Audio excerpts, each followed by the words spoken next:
안녕하세요. 부동산 성공투자 집대성 진행의 김미정입니다. 오늘 집대성에서는 일기 신도시 정비사업 선도지구에 대한 강의 내용 준비했고요. 이어서 지역 분석 시간에는 강남구 역삼동과 성동구 옥수동, 분당구 서윤동에 대한 소식들 살펴보도록 하겠습니다. 집대성 참여 방법 안내해드릴게요. 방송 보시면서 소개해드리는 지역과 관련해서 궁금하신 부분이 있으시거나 강의 내용과 관련해서 조금 더 자세히 알고 싶다 하시는 분들은 026037-8336번으로 전화 주시면 전문가의 자세한 상담 받아보실 수 있습니다. 아울러 본방송에서 제공하는 정보는 투자 판단에 대한 조언일 뿐 해당 부동산의 가치와 수익률을 보장하지 않습니다. 여러분의 현명한 부동산 투자를 도와드리는 집대성, 오늘 준비한 순서 본격적으로 시작해 보겠습니다.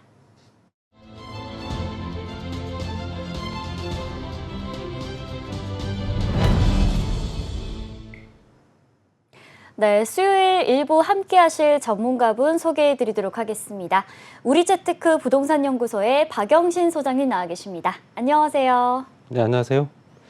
오늘 준비한 내용은 이제 일기 신도시 얘기고요. 지난해부터 꾸준하게 얘기가 나오고 있는 부분입니다. 일기 신도시를 재정비를 어떻게 할 것이냐. 굉장히 머리가 아픈 부분도 많고, 그렇지만 이제 일단은 첫 사업을 어떻게 뜰 것이냐가 중요하기 때문에 어떤 식으로 진행될 것인가. 그거에 대한 발표가 있었기 때문에 그 내용을 가지고 한번 말씀드려 보겠습니다. 자, 바로 어제 25일이죠. 일기 신도시에서 재건축을 가장 먼저 진행할 선도지구의 공모가 시작됐습니다. 경기 고양과 성남, 부천, 안양, 군포시가 각 지자체별로 공모 지침을 공개했는데요. 자, 주거시설의 노후 문제를 과연 해결할 수가 있을지 기대가 되는데 자세한 강의 내용 살펴보도록 하겠습니다. 네, 말씀드린 대로 일기 신도시에 관련된 내용을 준비를 했고요. 정비사업의 선도지구를 지정을 했기 때문에 실제적으로 이제부터 시작이 됐다라고 보여지는 겁니다. 그래서 이 내용이 오늘 올해부터 바로 진행된 건 아니고 작년부터 얘기가 됐던 겁니다. 작년 2월, 3월 기억을 하는데 일기 신도시 특별법이 지정됐습니다. 그래서 실제적으로 노후 계획도시 택지 조성 사업 완료 후 20년 이상 경과한 100평만 메타 이상의 택지 등이 다 대상지가 되는 거고요.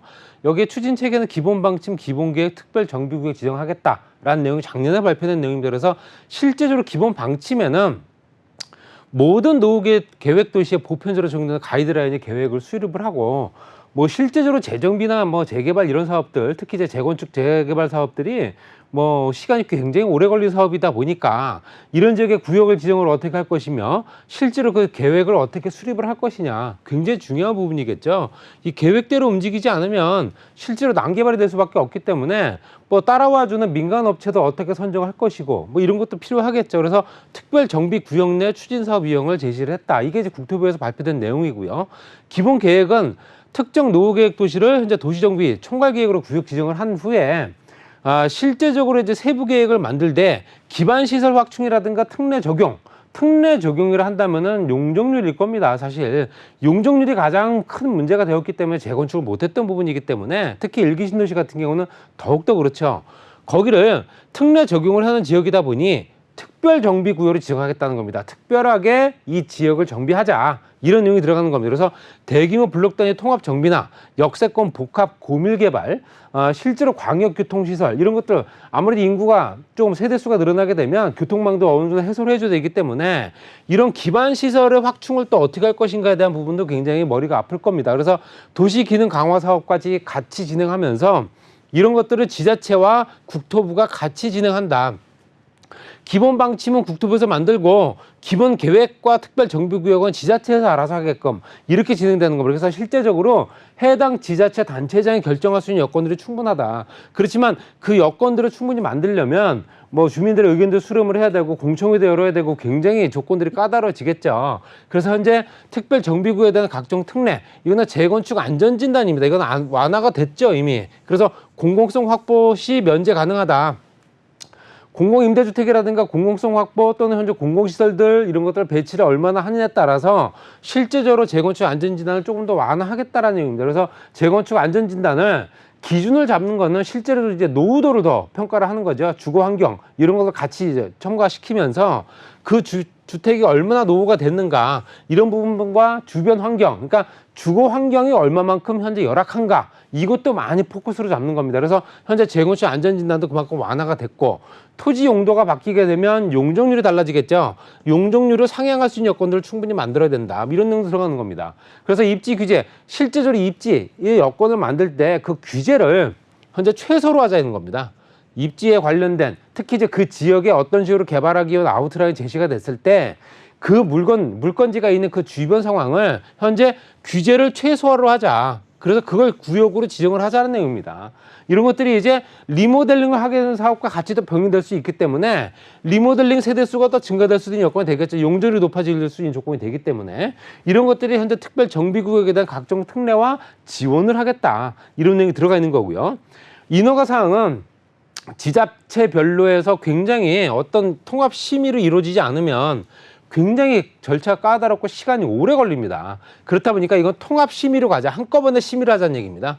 한꺼번에 그 지자체 관련된 부처에서 같이 앉아가지고 한꺼번에 통과를 시키자. 그렇게 되면 아무래도 시간이 단축이 되고 현재 인허가 사항이 단축이 되게 되면 착공도 빨리 할 수 있지 않습니까? 그래서 입주가 빨라질 수 있는 여건이 되기 때문에 통합개발을 위해서 단일사업 시행자라든가 총괄사업 관리자 제도로 도입을 한다. 이런 내용도 들어가 있는 겁니다. 그래서 지자체 주도로 이주 대책을 추진하고 물론 이 이주 대책이 가장 중요한 관건이 될 겁니다. 어떻게 보면 물론 이제 행정적인 부분이나 인허가 절차라든가 그 지역의 입지 여건 또는 현재 용도 변경 또 현재 실제로 부여해 줄 수 있는 그 현재 특례 이런 것들이 있겠지만 그 지역에 살고 있는 사람들이 일단은 현재 그 거처를 벗어나야 됩니다. 벗어나서 현재 재건축이 되려면 당연히 다 멸시를 한 후에 다시 지어야겠죠. 그동안의 시간 동안에 어디에 있느냐는 겁니다. 그 사람들이 어디에 있을 수 있느냐. 그게 바로 이주 대책이죠. 이주 대책을 마련을 해서 가까운 지역에 싸게 임대를 들어갈 수 있거나 싸게 또는 현재 실제로 취득을 할 수 있는 여건들, 취득세 감면을 통해서 실제적으로 현재 재건축, 재개발을 위한 이주자와 관련된 지원금 이런 것들이 같이 진행되기 때문에 이주 대책을 추진을 해서 정부는 기본 방침을 어느 정도는 만들어주고 그리고 이주 대책을 같이 만들자. 또 이주 대책을 지원을 하겠다. 이거는 실제로 저금리에 많은 돈을 빌려줄 수 있게끔 하겠다는 얘기겠죠. 아무래도 현재 금융 지원이 될 겁니다. 이거는. 또 다양한 방식으로 적정한 초과이익을 환수한다. 초과이익 환수가 워낙 또 컸기 때문에 재건축이 좀 어려웠던 건 사실이고요. 그것들이 현재 요율이 달라지고 조금 더 낮춰지다 보니 당연히 실제적으로 이런 부분이 기반 시설에 재투자할 수 있는 여건들이 충분히 만들어지는 거죠. 아무래도 도로가 좀 폭이 좀 좁았던 부분도 더 넓게 만들 수 있는 부분이고 그 비용을 가지고 그렇기 때문에 당연히 생활 환경이 좋아질 수 있는 여건들이 충분히 만들어진다는 겁니다. 그래서 이런 전체적인 아웃라인을 작년 2월, 3월에 발표를 했고요. 그래서 실제적으로 현재 특별법이 적용되는 노후 계획 도시 이건 당연히 일기 신도시가 들어가는 거고요. 택지개발 촉진법 등에 관련돼서 말씀드린 대로 100만 평 이상의 택지 20년 이상 경과한 주택들이 현재 즐비한 그런 지역에 100만 평 이상의 택지를 조성한다. 일기 신도시 비롯해서 수도권 지역의 택지라다 지방 거점 신도시 다 들어갈 수 있겠죠. 그렇지만 우리가 실제적으로 눈여겨보는 지역들은 어디입니까? 일기 신도시겠죠. 당연히 수도권 지역에 있기 때문에 그렇습니다. 그래서 택지지구로 분할하거나 개발을 할 때는 실제적으로 어느 정도는 시행을 통해서 하나의 택지지구가 100만 평방미터가 미치지 못할 수도 있습니다. 면적이 미달되는 경우도 있겠죠. 그렇게 되면 인접이나 연접한 가깝게 붙어있는 토지라든가 아니면 현재 인접해 있는 그런 토지 2개 이상의 택지 면적의 합이 100만 평 이상이 되게 되면 그래도 진행시킬 수 있다. 그러니까 단일 면적으로 100만 평방미터가 안 되게 되면 그 주변에 있는 토지까지 또 주변에 있는 택지까지 같이 끌어들여서 100만 평방미터를 맞추게 되면 택지개발 촉진법에 의해서 노후계획도시 정비사업이 진행될 수 있다. 이런 내용입니다. 그래서 택지지구와 함께 동일한 생활권을 구성하는 연접 노후 구도심. 구도심 같은 경우도 구도심이 아무래도 실제로 신도심이 생기게 되면 구도심 인구들이 이탈하는 건 사실인데 그렇게 되면 아무래도 현재 실제로 그 지역에는 인구가 구성이 좀 낮아지겠죠. 그런 지역들까지 같이 묶어서 개발한다는 얘기입니다. 그래서 전체적으로 신도심으로 만들겠다. 이런 내용이 들어가는 거죠.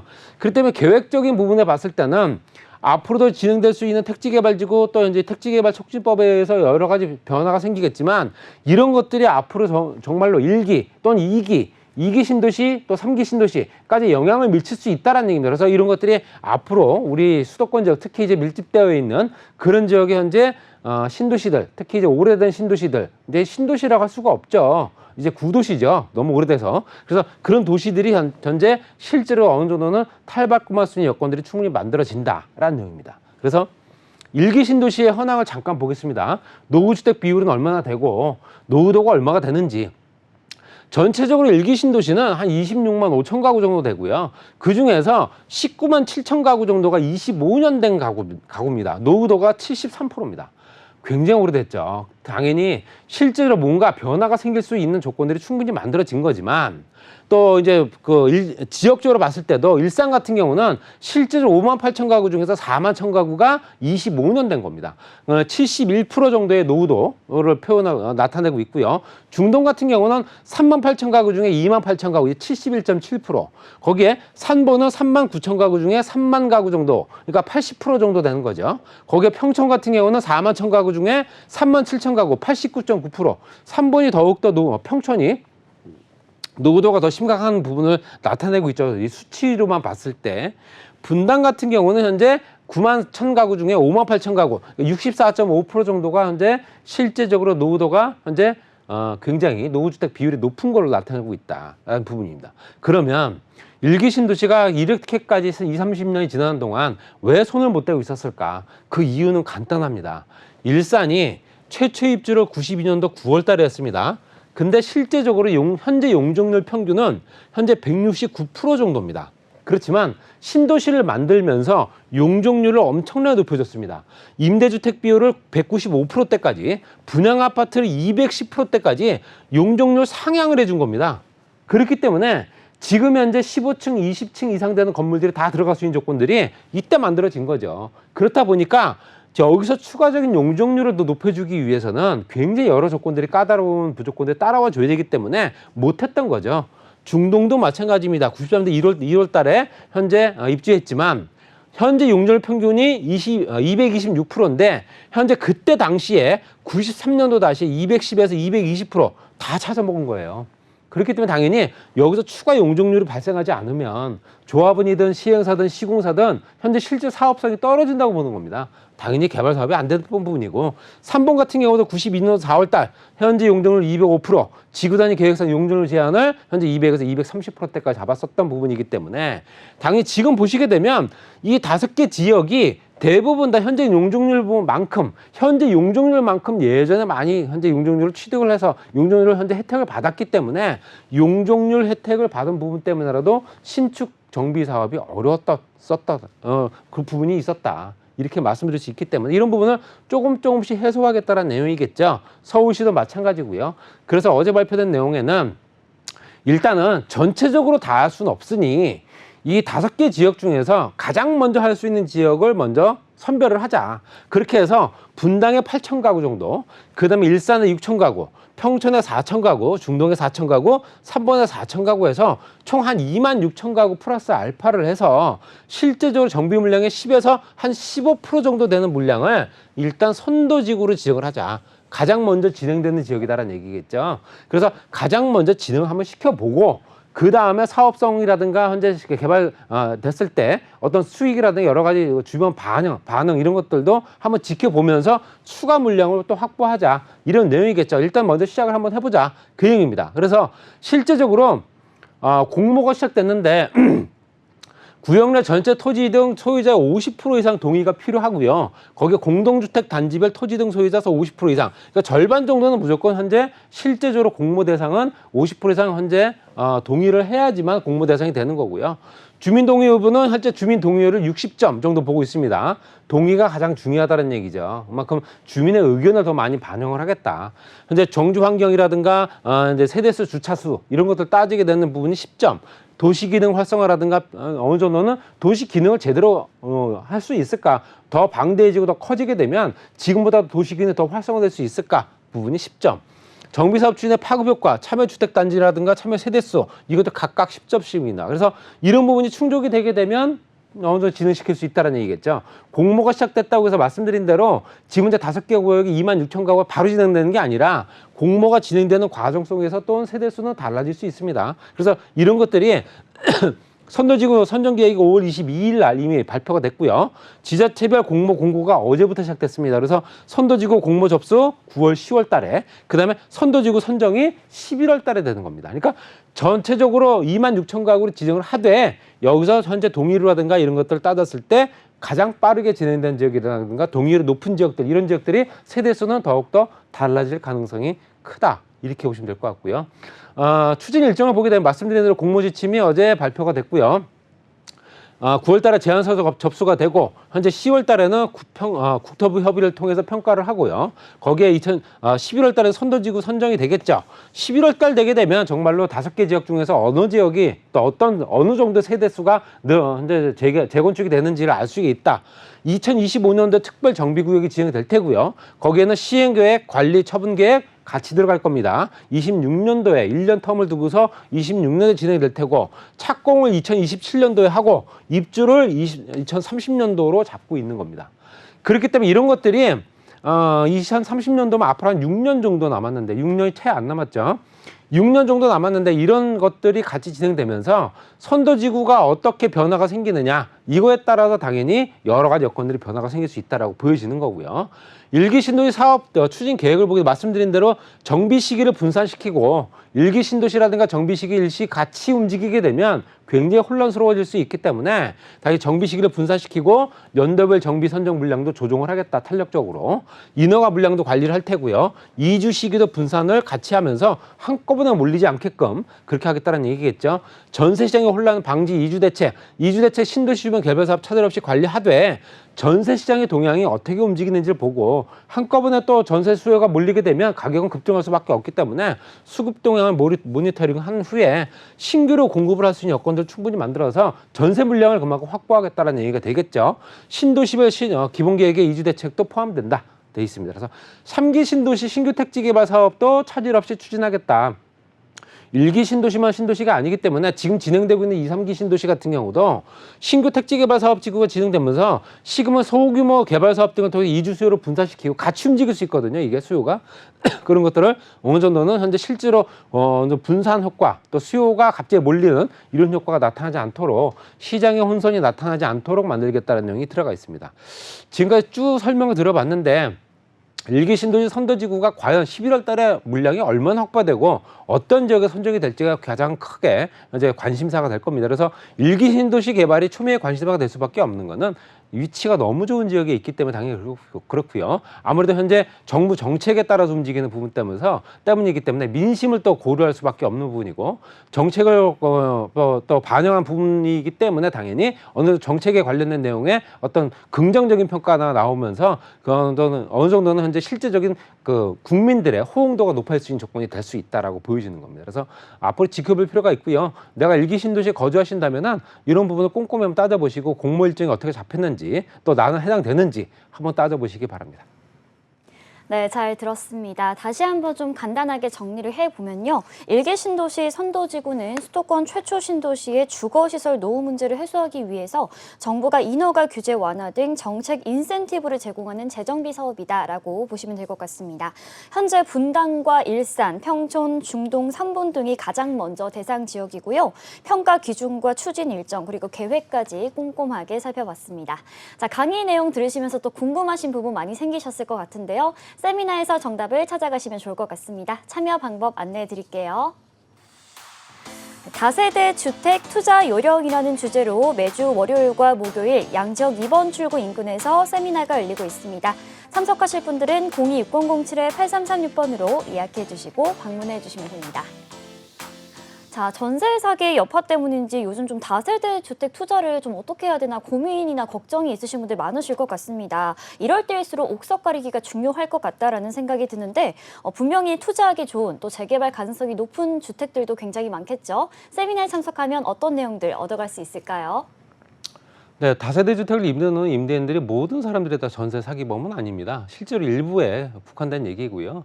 정말 선의의 피해자들도 많이 나오고 있는 상황이고 또 현재 투자 수요가 실제적으로 아파트 쪽으로 가지 못하는 상황에 뭐 자금적인 부분도 있겠죠.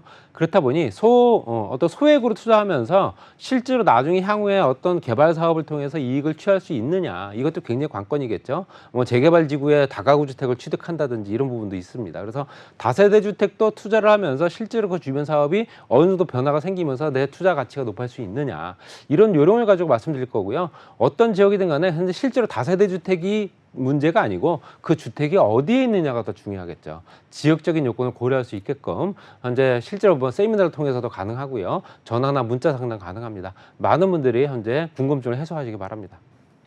자, 강의 내용과 관련해서 추가적으로 궁금하신 부분이 있으시거나 세미나 참석 희망하시는 분들은 026007-8336번으로 예약해 주시고 방문해 주시기 바랍니다. 그럼 박영신 소장님과 함께 만나볼 지역 화면으로 소개해 드리겠습니다.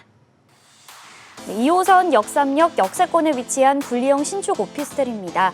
공급 면적은 약 37.01제곱미터에서 42.45제곱미터이고요.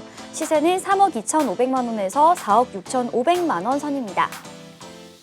자, 강남에서 메인 입지로 통하는 테헤란로 역삼역 인근에 위치해서 직주 근접성이 우수한 곳인데요. 이 지역 함께 만나보도록 하겠습니다. 네, 뭐 좀 전에도 말씀드렸지만 부동산은 입지가 전부입니다. 어디에 있느냐가 중요하겠죠. 그 주택이 뭔지가 중요한 게 아니라 현재 오피스텔이고요. 역삼역과 강남역 같이 이용할 수 있는 역삼역 도보 3분 거리의 초역세권입니다. 신분당선 연장선까지 같이 연결되기 때문에 유동인구는 더욱더 많이 폭증을 했고요.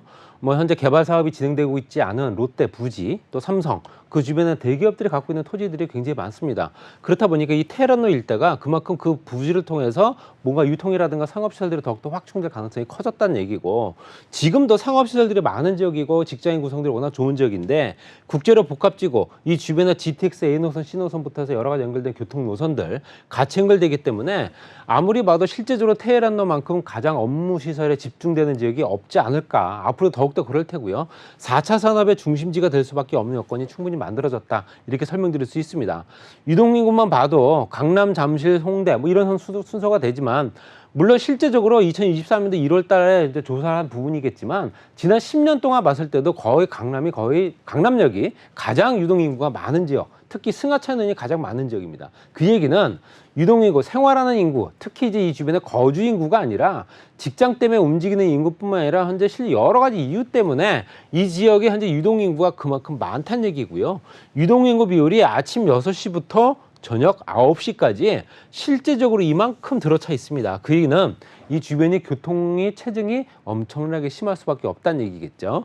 그렇기 때문에 당연히 항상 토요일이고 일요일이고 항상 교통체증 때문에 몸살을 앓는 지역이다. 이런 지역들이야말로 부동산 가격이 가장 높게 치솟을 수밖에 없는 지역이다 말씀드릴 수 있고요. 테헤란로 IT 기업이라든가 아니면 주변에 있는 엔터테인먼트 기업들, 이것만 봐도 알 수 있습니다. 젊은 직장인들, 2030 젊은 세대들이 워낙 많다 보니까 당연히 여기에 현재 직장을 다니는 직장인들이 멀리서 다니는 어떤 직장인들도 있겠지만 가깝게 이제 교통망터 직주 근접이라는 걸 생각하게 되면 너무 힘들고 불편해서 가까운 데를 이사 가야겠다 생각을 많이 합니다.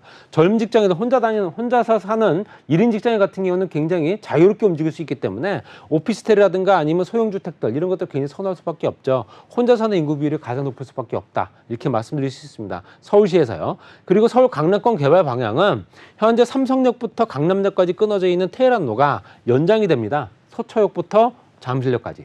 행정구역이 달라지죠. 행정구역이 3개의 구역으로 나눠진다는 얘기겠죠. 오로지 강남구에만 있었던 테헤란로가 서초구와 송파구까지 연결된다는 얘기겠죠. 그렇게 되면 당연히 여기에는 글로벌 BE센터, 현재 GB센터가 같이 중심에 있을 테고요. 국제로 복합지구가 이렇게 송파까지 연결되면서 같이 개발되고, 그리고 현재 강남역 일대에는 롯데라든가 코롱, 라이언미싱, 이게 알지 못하는 부지들이 많습니다. 이 땅들이 앞으로 개발되게 되면 업무 시설들로 만들어지겠죠. 당연히 국제 업무라든가 상업 복합 중심지로 개발될 수밖에 없기 때문에 이 주변의 인구 구성들은 더욱더 많을 수밖에 없고, 서초역에 연결되어 있는 것은 정보사 부지가 이제 이전을 했고요. 그리고 당연히 이 주변에는 산업혁명 클러스터 구축이 되는 현재 실질적인 4차 산업혁명 지역, 이렇게 연결될 겁니다. 그러면 서초구에도 굉장히 도움이 될 겁니다. 거기에 경부고속도로 지하사업이 같이 연결되기 때문에 교통망도 확충이 되고 길도 넓어지고 수도권 광역 급행투소도 같이 다니고 여러 가지 여건상 기반 시설들이 이보다 더 좋아질 수는 없다라고 말씀드릴 수 있고요. 그렇기 때문에 강남, 역삼, 선릉, 삼성까지 연결된 벤처산업벨트가 그만큼 중심일 수밖에 없는 거다. 테헤란도 축이기 때문에 그렇습니다. 신사 논현과 현재 실제 압구정 로데아까지 연결되어 있는 한류 관광 또는 현재 상업 의료 관광, 의료 R&D 산업벨트라든가 IT 산업, RT 또 벤처 산업 벨트 이렇게 벨트별로 해서 현재 이 주변이 어떤 식으로 움직일 거냐라는 부분이 가장 메인에는 삼성, 역삼, 선릉, 강남이 있다 이렇게 말씀드릴 수 있습니다. 그리고 말씀드린 대로 현재 GTX뿐만 아니라 국제로 복합지구는 5개 권으로 나눠서 개발되고 국제 교류부터 문화, 예술까지 같이 연결되죠. GTX A노선부터 C노선까지 지하 6층까지 현재 통합 환승센터가 만들어지고 각 층마다 이제 대합실도 같이 연결되겠죠. 그렇다 보니까 하루에 유동 인구만 50에서 한 60만 명 정도 예상을 합니다. 그렇다 보면 현재 코엑스 지하 쇼핑 공간이 워낙 작기 때문에 지하 거대 도시를 만들 수밖에 없다라고 발표된 내용이 거기에 포함된 거고요. 현재 업무지로 지정된 지역에 특히 이제 용도 지역을 보게 되면 실제적으로 기준 용적률이 현재 3종과 일반 상업지역은 다 정해져 있죠. 그것들이 높아지고 있습니다. 800%에서 250%대까지. 그럼 현재 상업지에 포함되어 있는 토지들도 용적률이 높아지게 되면 토지 가치가 높아지고 감정가가 달라진다는 얘기죠. 그렇기 때문에 투자 가치도 높아질 수 있다고 말씀드릴 수 있습니다. 테헤란로 직장 밀집 지역 임차 수요가 풍부하고 소형주택 원룸과 1.5룸 구조고요. 높은 수익률로 노후생활 보장할 수 있기 때문에 여러 채 보유하시게 되면 노후생활도 보장이 된다. 토지 가격이 급등할 수밖에 없는 용적률 상향, 개발 사업, 시세 차익도 같이 볼 수 있는 물건이다. 정리하겠습니다. 3억 2,500만 원부터 4억 6,500만 원까지고요. 2억 8천만 원부터 4억 원 정도의 전세, 예상 실투자 금액이 4,500에서 6,500만 원. 그럼 월세를 놓게 되면 보증금 2천만 원에 월 110에서 140만 원 정도 형성돼 있습니다. 예상 대출 가능 금액을 2억 2천만 원에서 3억 2천만 원까지 보수적으로 잡고요. 예상 실투자 금액을 8,500에서 1억 2,500만 원 잡을 수 있는 초역세권이면서 앞으로 개발이 더욱더 많이 진행되고 있는 테헤란로 일대 초소형 오피스텔이다. 이렇게 설명드리겠습니다. 자, 역삼동 오피스텔 웨이버스 복지도로 살펴보도록 하겠습니다. 네, 가장 먼저 지적도 좀 살펴보면요. 가운데 테헤란로를 중심으로 붉은색 선을 보실 수가 있는데요. 바로 중심 상업지구를 이렇게 표현한 것입니다. 인근에 뭐 역삼 센터필드나 파이낸스 센터 등 이 대형 오피스 밀집 지역이기 때문에 높은 유동인구를 확보했다는 점 참고해 보시고요. 지하철 노선도 다양하게 이용해 볼 수가 있습니다. 가장 가깝게는 2호선 그리고 도보거리에 9호선이나 수인분당선, 신분당선도 이용해 볼 수 있으니까요. 이 점 참고해서 투자해 보시기 바랍니다. 026007에 8336번으로 전화 주시면 전문가의 자세한 상담 받아보실 수 있습니다. 자, 일부 도움 말씀 주신 박영신 소장님은 여기서 보내드리고요. 저희는 잠시 후 2부에서 인사드리겠습니다. 소장님 고맙습니다.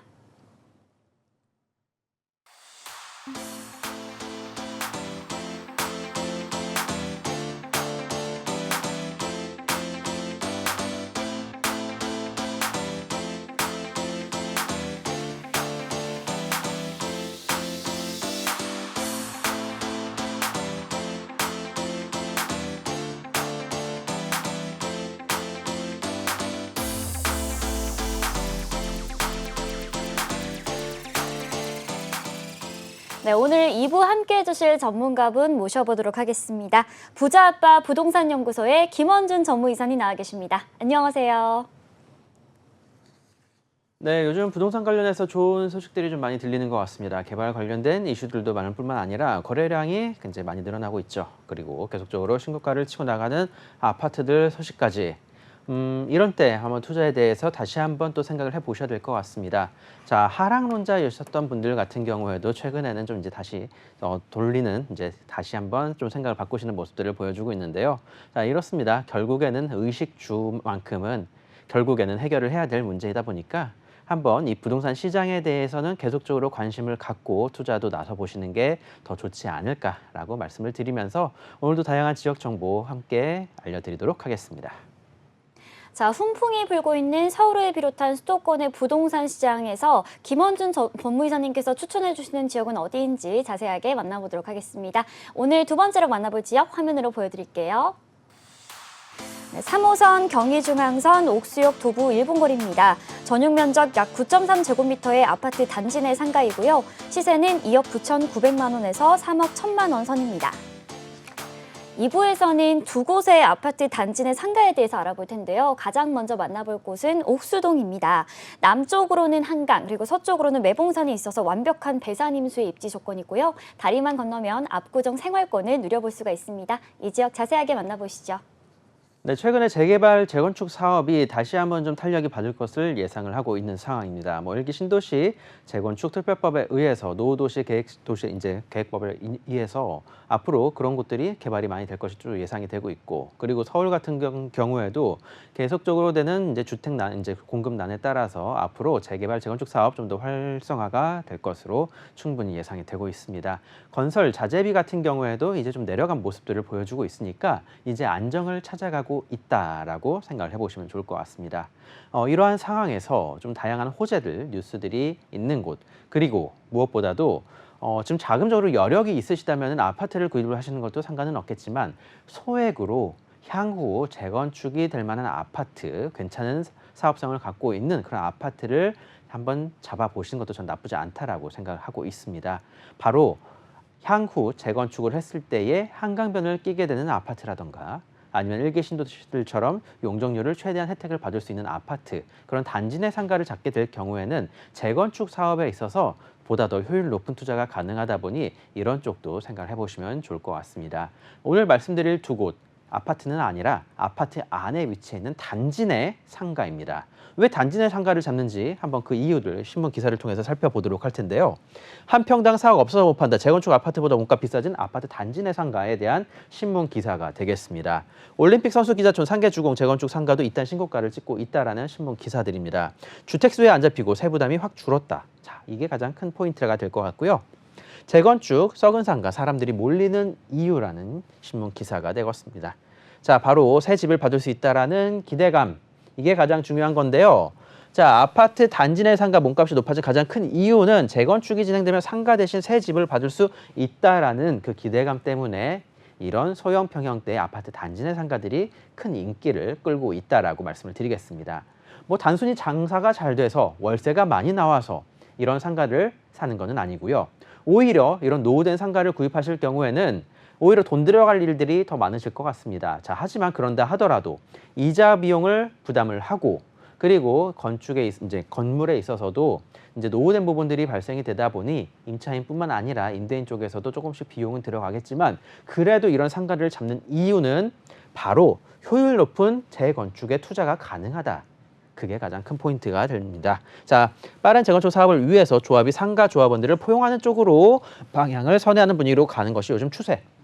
그렇습니다. 아파트 조합원들과 상가 조합원들이 서로 협의를 해서 최대한 빠르게 사업을 진행하는 게 아파트 조합원들한테도 결국엔 이득이라는 거를 이제는 사람들이 안 거다라고 생각을 해보시면 좋을 것 같습니다. 이러다 보니 서울에 위치해 있는 다양한 재건축 사업지들, 반포, 개포 또는 잠실, 송파 일대뿐만 아니라 노원도 마찬가지가 될 것 같고요. 그 주변 일대 다양한 지역들, 계속적으로 이런 상가 조합원들한테도 입주권을 주고 있는 그런 모습들을 살펴볼 수가 있어졌습니다. 서초구의 신반포 2차 다양한 뉴스들 기사들 나와 있기 때문에 한번 살펴보셔도 될 것 같고요. 세금 대출 등 규제의 목돈이 주택 대신 노후 상가로 선회를 하고 있다. 우리나라의 세법 자체는 거주용 부동산, 아파트 또는 다세대 등 이런 곳들 위주로 설정이 되어 있다라고 생각해 보시면 됩니다. 그런 만큼 상업용 부동산, 오피스텔 또는 이런 노후된 상가들 같은 경우에는 세제적인 혜택을 크게 받을 수 있다라는 장점이 있다 보니 오히려 이런 쪽으로 선회를 해서 투자를 하시는 분들이 더욱더 많아지고 있다라고 생각을 해보시면 좋을 것 같습니다.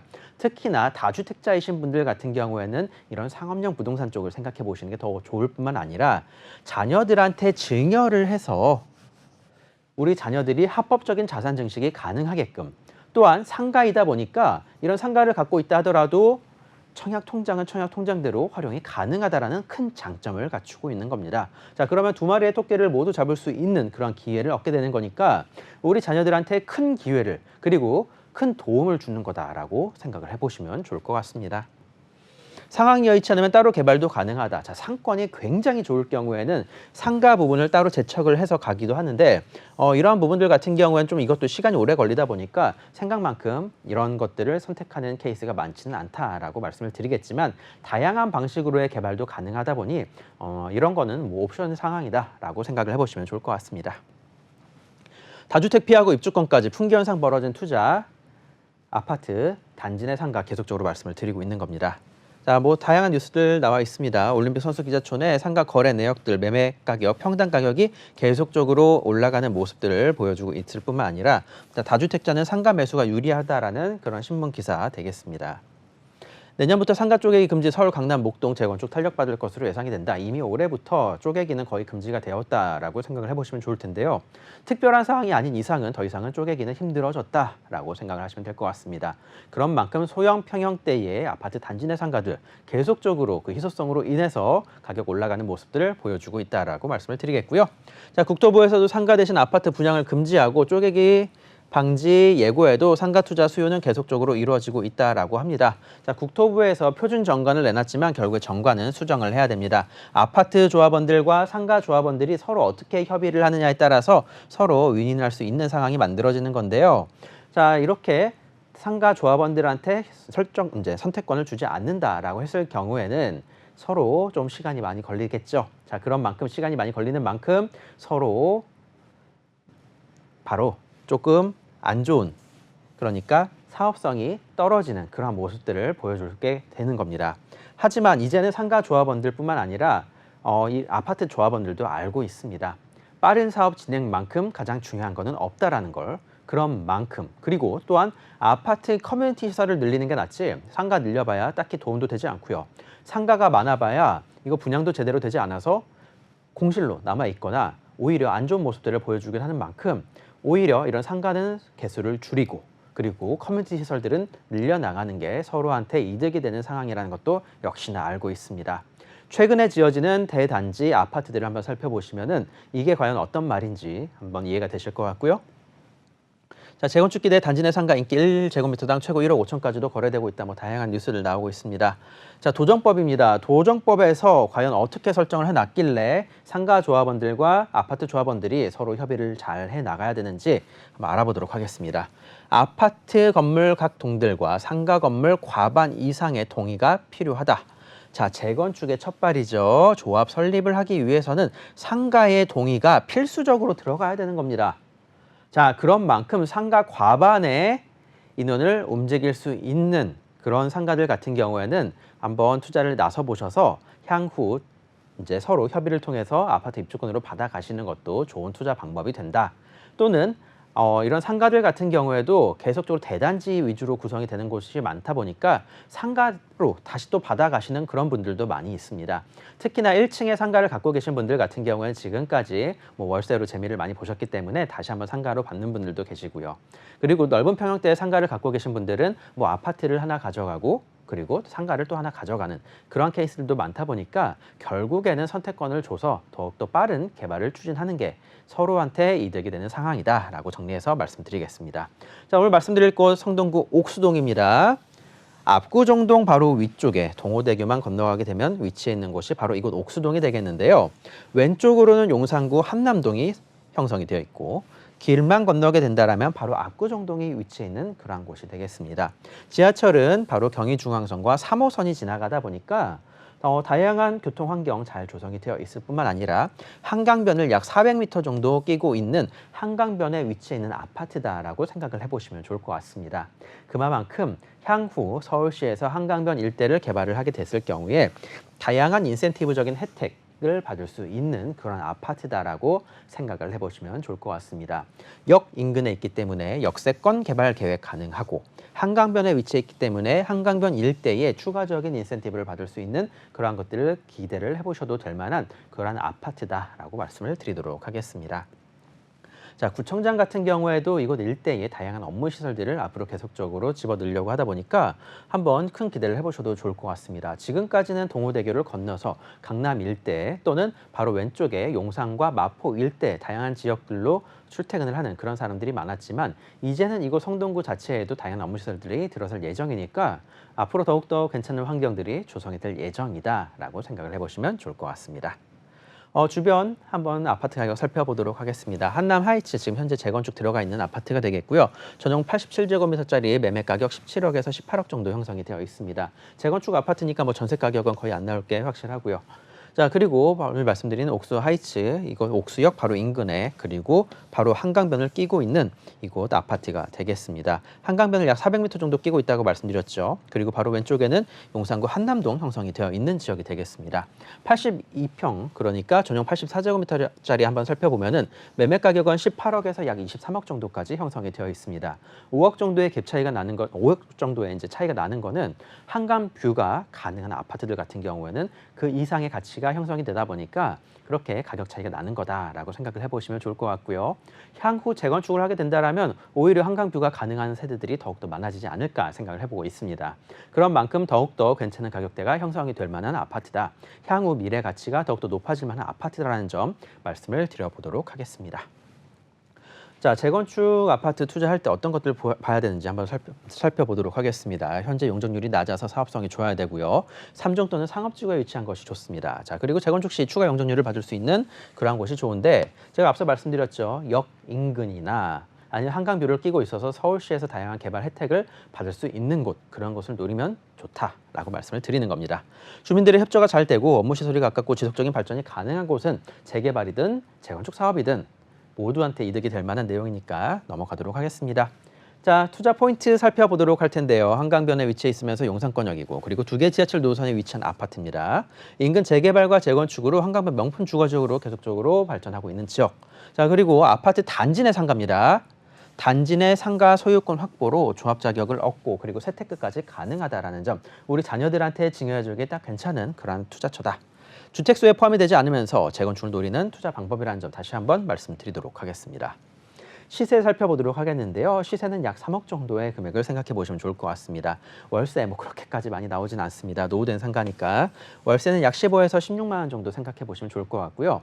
대출 같은 경우에는 이제 결국에는 상품에 따라서 달라지다 보니까 대출은 얼마만큼 나올 수 있을지 한번 직접 살펴보시고 투자에 나서시는 게 좋을 것 같습니다. 최근 들어서는 이런 상업용 부동산의 대출이 조금 더 줄어가고 있는 게 사실인 만큼 이 점 유의해서 투자에 나서보시라고 말씀을 드리도록 하겠고요.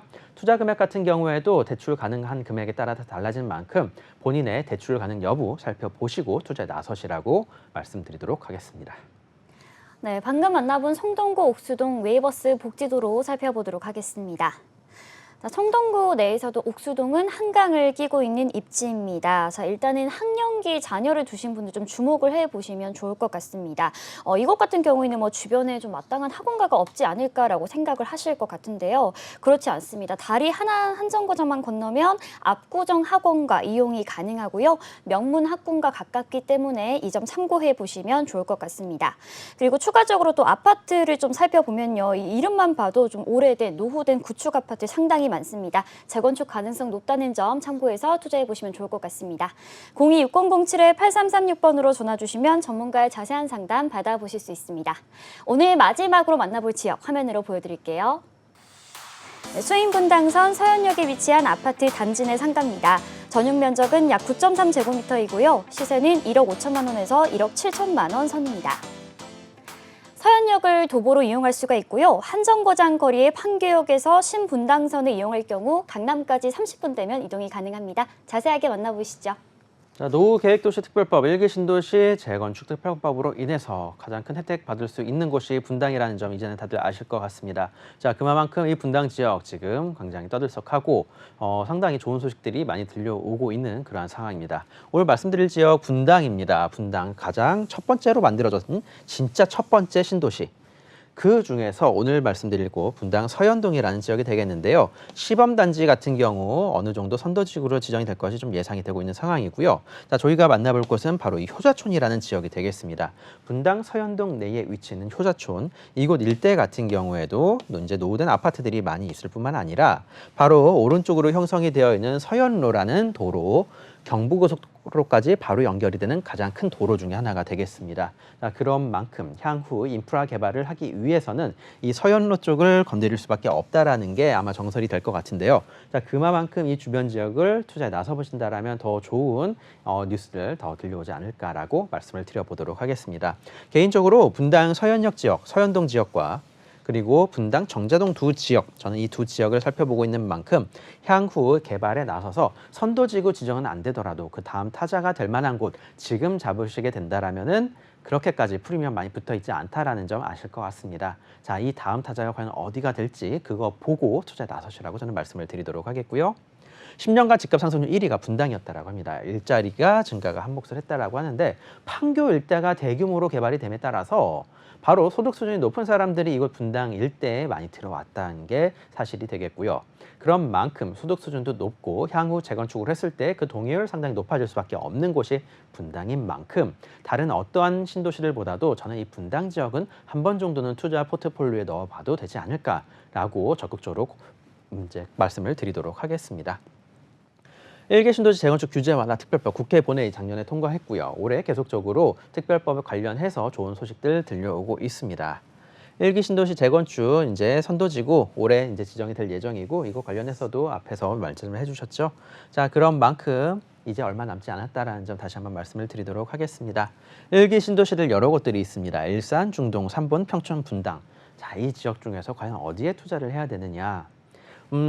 일단 용적률이라든가 그럼 사업성만큼 따져봤을 때는 일산과 이 분당 지역을 꼽아볼 수가 있겠고요. 자, 이 두 지역 중에서는 또 강남과의 접근성 그리고 아파트 가격이 과연 얼마만큼 받쳐주는지 생각을 해보게 된다라면 개인적으로 두 지역 중에서는 역시나 분당에 손을 들어줄 수밖에 없을 것 같습니다.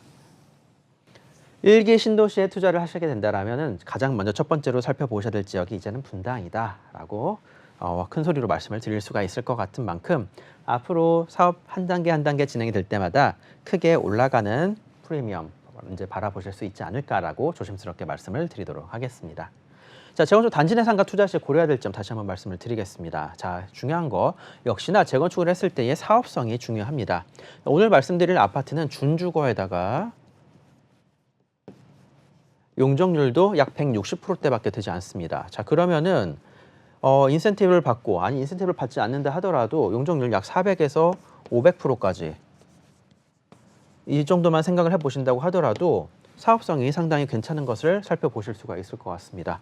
지금 당장 개발에 사업 들어간다 하더라도 좋은 사업성 보여주고 있는 곳이 되겠고요.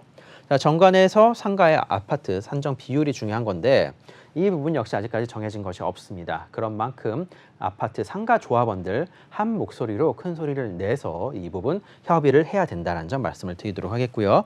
조합 설립이 아직 안 돼야 이렇게 정관을 정하는데 큰 걸림돌이 없어지게 되는 겁니다. 자, 그리고 임대 및 대출에 대한 리스크 역시나 상가이기 때문에 기본적으로 안고 가셔야 될 것 같고요. 투자 패턴에 따라서 이제 다른 투자 방법이 가능해진다라는 점 말씀을 드려보도록 하겠습니다. 투자 포인트 정리해 보도록 하겠습니다. 1기 신도시 특별법의 혜택을 최대한 누릴 수 있는 분당이고요. 분당 중심 지역인 만큼 다양한 인프라 노릴 수 있고 타 지역 대비 여유 용적률이 높다, 사업성이 우수하다.